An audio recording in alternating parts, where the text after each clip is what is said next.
Hello students, आज का topic हमारा इम्यूनिटी यानी प्रतिरक्षा है। जैसे हम जानते हैं कि रोज़मर्रा की ज़िंदगी में हम बहुत सारे इन्फेक्टिंग एजेंट्स के कांटेक्ट में आते हैं। ऐसा नहीं है कि हम बिल्कुल ही सुरक्षित रहते हैं। आसपास हमारे बहुत से बीमार व्यक्ति होते हैं, बहुत से संक्रामक रोग वाले भी व्यक्ति होते हैं। तो ऐसा नहीं है कि हम हर एक से संक्रमित होकर बीमार हो जाते हैं। तो ये एबिलिटी हमारी बॉडी की जो कि हमें डिसीज से फाइट करने के लिए हेल्प करती है, उसे हम इम्यूनिटी कहते हैं। ठीक है, तो हम कह सकते हैं ये एक तरह से एबिलिटी है, कह सकते हैं ability to fight against disease. ठीक है, ये इस आधार पर डिपेंड करती है कि ये जन्मजात है या हमने एक्वायर की है। उस आधार पर हम इम्यूनिटी को 2 टाइप्स में डिवाइड कर सकते हैं।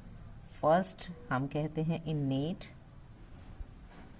इम्यूनिटी और एक होती है एक्वायर्ड इम्यूनिटी। ठीक है, अगर हम हिंदी में इसको देखें तो उसे हम सहज प्रतिरक्षा कहते हैं और इसे हम उपार्जित। ठीक है, अब हम इनको अलग अलग पढ़ेंगे। पहले इन्नेट में यहाँ पर बता देती हूँ, ये at the time of birth से हमारे पास होती है और इसे हम अपने जीवन काल में उपार्जित करते हैं। सबसे पहले हम इन्नेट इम्यूनिटी को लेंगे, सहज इम्यूनिटी को लेंगे। तो अगर हम इसको देखें, इसको एक हेडिंग के रूप में हम इसकी डिटेल पूरी कर रहे हैं यहाँ पर। इन्नेट ये कब रहती है? At the time of, from the time कह सकते हैं, एकदम बर्थ के टाइम तक से हमारे साथ रहती है। इसमें क्या होता है कि डिफरेंट टाइप के जो ये, एक तो सबसे बड़ी बात ये है कि ये नॉन स्पेसिफिक होती है। एक तरह से ये किसी पर्टिकुलर पैथोजन पहले डिस्कस कर चुके हैं, यानी रोग कारक किसी पर्टिकुलर पैथोजन पर काम नहीं करती है। ये नॉन स्पेसिफिक होती है। कुछ भी फॉरेन बॉडी हमारे पे अटैक करेगी उसके लिए ये इन्नेट है, यानी नॉन स्पेसिफिक है, सबके लिए एक सा कार्य करेगी, सबके लिए समान रूप से बैरियर उत्पन्न करेगी। क्या ये कुछ बैरियर्स की हम यहाँ पर बात कर रहे हैं, प्रतिरोध की बात कर रहे हैं, अवरोध की बात कर रहे हैं, है ना। कई प्रकार के अवरोध उत्पन्न करती है ये। ठीक है, अवरोध मतलब एक तरह से बैरियर। देखा है आपने, रास्ते में बैरियर लगे रहते हैं कि अब आगे नहीं जा सकते, यहाँ से आपकी चेकिंग होगी, फिर नेक्स्ट बैरियर पार करना होता है। इसी तरीके से हमारे शरीर में भी कुछ बैरियर्स होते हैं जो फॉरेन पार्टिकल्स हमारी बॉडी पर अटैक करता है, उन बैरियर से उन्हें गुजरना पड़ता है। ठीक है, तो उसमें से पहला बैरियर जो है हमारा है शारीरिक अवरोध। ठीक है, शारीरिक रोध कहते हैं, इंग्लिश में इसे फिजिकल बैरियर कहते हैं। फिजिकल बैरियर, फिजिकल जैसे नाम से ही पता चल रहा है, फिजिकली जो चीज़ें हमें दिखाई देती हैं, जैसे कि हमारी स्किन। मान लीजिए कोई भी बॉडी पर हमें अटैक किया किसी भी पैथोजन ने, तो सबसे पहला जो बैरियर उसे पार करना पड़ेगा, अवरोध जो पार करना पड़ेगा, वो है स्किन। उस पर जो म्यूकस कोटिंग होती है एपिथेलियल लेयर में, इस तरीके से उसको पार करना पड़ेगा। ऐसे ही अगर अंदर के ट्रैक्ट देखें हम, हमारा जो सांस लेने वाला रेस्पिरेटरी ट्रैक्ट है, ठीक है, उसमें जो लाइनिंग होती है, यूरोजेनाइटल ट्रैक्ट है, ये सारे ट्रैक्ट जो हैं उन पे जितनी भी आपकी एपिथेलियल लेयर होगी वो पहले उनको रोकेगी। ठीक है, जितने भी पैथोजेंस अटैक करेंगे हमारे ऊपर, उनको इनकी लाइनिंग पहले रोकेगी। ठीक है, वो उसमें म्यूकस होता है, म्यूकस कोटिंग होती है, पहले उन्हें वो रोकेगी। तो ये हमारा पहला बैरियर होगा। इस बैरियर को अगर वो पार कर लेते हैं तो हमारा दूसरा बैरियर उन्हें पार करना पड़ेगा। किन्हें? हम यहाँ पर किसकी बात कर रहे हैं? पैथोजेंस की बात कर रहे हैं। तो दूसरा बैरियर जो है उन्हें कौन सा पार करना पड़ेगा? काइकीय रोध। काइकीय रोध यानी फिजियोलॉजिकल बैरियर। Physiological barrier. ये बैरियर्स, अब क्योंकि हम पहला हमारा स्किन है, अब हम स्किन से अंदर की तरफ चलें तो जैसे कि हम बात करें स्टमक में यानी उदर में हमारे क्या होता है? एसिड होता है ना। माउथ की अगर हम बात करें, माउथ में स्लाइवा होता है, लार जो होती है, ठीक है। आईज में टीयर होते हैं। ये सब एक तरह से हमारे सेकंड बैरियर्स हैं।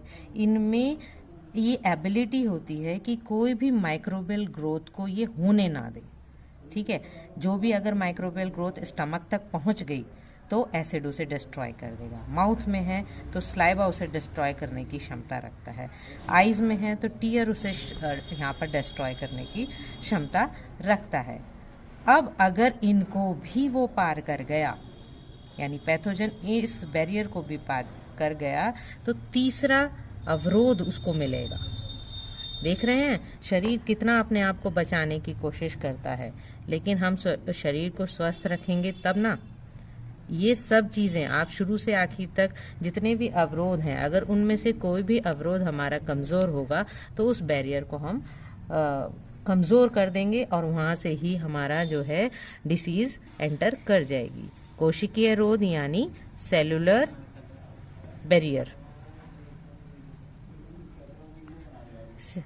सेलुलर बैरियर में क्या होता है कि हम ब्लड, अब हम कोशिका के अंदर आ चुके हैं।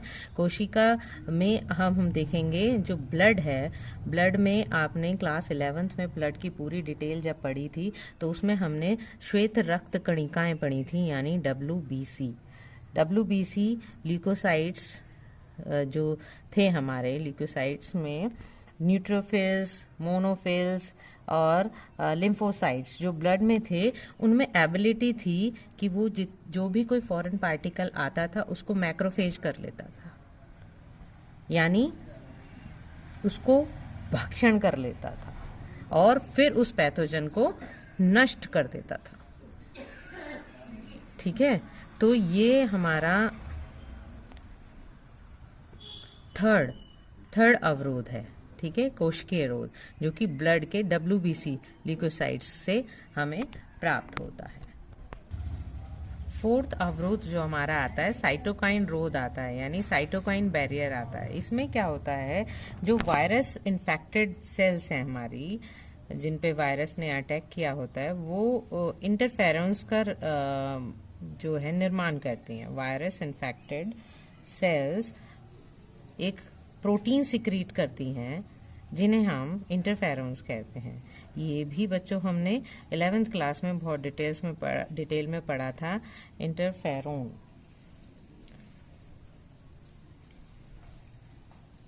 ये थोड़ा सा आपको याद होगा, आइजैक ने इसे दिया था, है ना। आइजैक ने 1957 में इसे दिया था।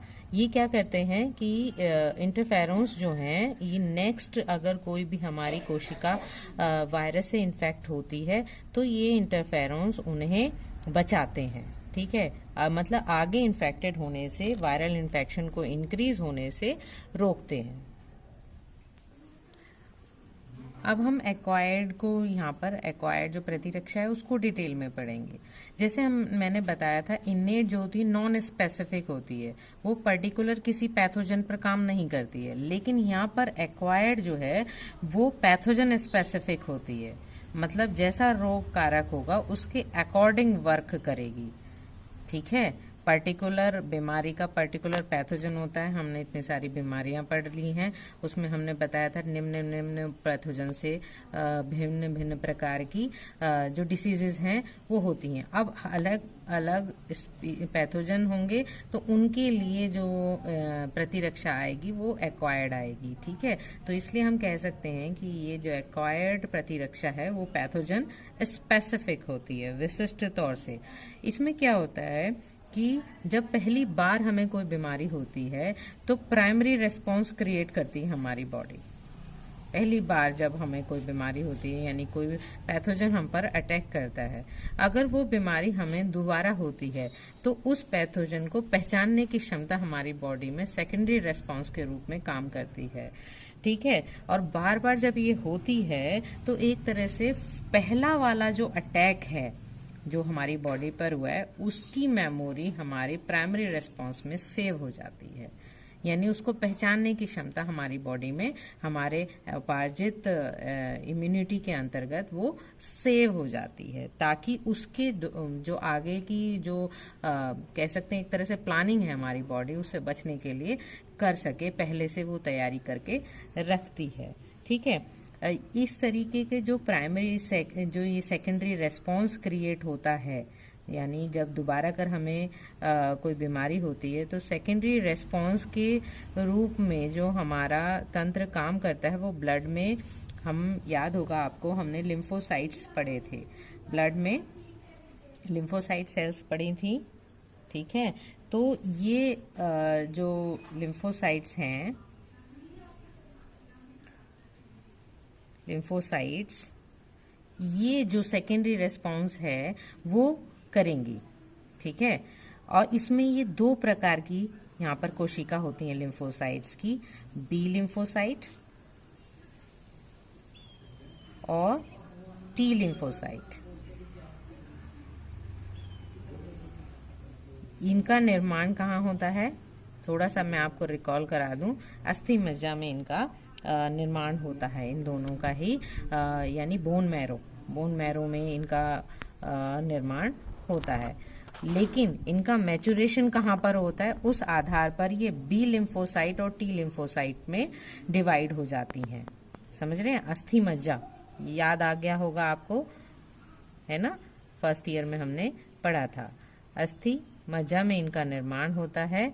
यहाँ पर मैं आपको फिर से बता देती हूँ कि बी लिम्फोसाइट्स जो हैं लिम्फॉइड टिश्यूज में अगर मैच्योर होती हैं, ठीक है, लिम्फोसाइट्स लिम्फॉइड टिश्यू में अगर होती हैं मैच्योर तो उन्हें बी लिम्फोसाइट कह देते हैं। अगर वो थाइमस टिश्यू में मैच्योर होती हैं, ठीक है, तो उन्हें हम टी लिम्फोसाइट्स कह देते हैं। ठीक है, ये on the basis of maturation, अगर लिम्फोसाइट का जो कि बोन मैरो में बनती हैं उनका मैच्योरेशन लिम्फॉइड टिश्यू में होता है तो बी लिम्फोसाइट कहलाती हैं, थाइमस टिश्यू में होता है तो टी लिम्फोसाइट कहलाती हैं। अब ये बी लिम्फोसाइट्स जो हैं ये एक आर्मी प्रोटीन की तैयार करती हैं। ठीक है, जैसे ही कोई पैथोजन हमें अटैक करेगा ये एक आर्मी ऑफ प्रोटीन तैयार करती हैं जिन्हें हम एंटीबॉडीज कहते हैं। क्या कहते हैं, एंटीबॉडीज।